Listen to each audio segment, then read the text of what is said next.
歡迎大家嚟到鬼故事嘅第二集。咁咧，我就盡量快啲講，因為 YouTube 頻道咧淨係準我3分鐘。OK，咁我12歲咧就同屋企人移民咗去美國波士頓嘅。咁我喺美國住咗13年之後咧，亦即係大學畢業之後啦，我依然係好掛念我自己嘅故鄉，好懷念我自己嘅祖國嘅。咁我大學畢咗業咧，就係24歲。咁咧，然後我就返去我嘅家鄉。我係廣東台山人。咁我返咗去我個家鄉咧，我有幾個原因返去啦。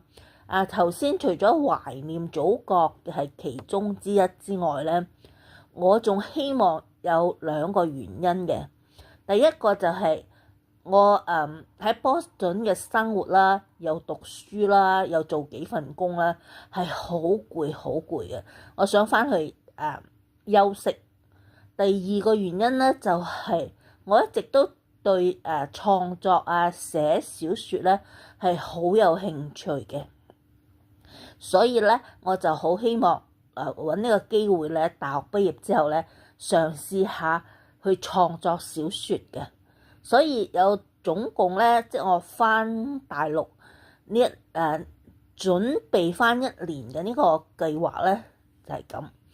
咁我喺廣東我喺台山咧就揾咗一個 apartment 啦，就係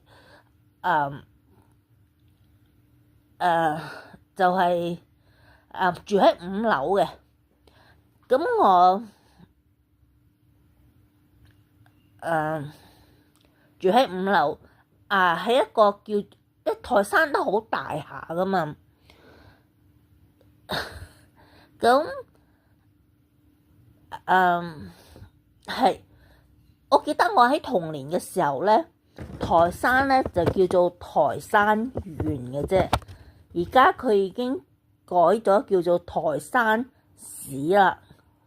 咁我交代下我喺台山邊個位置啊？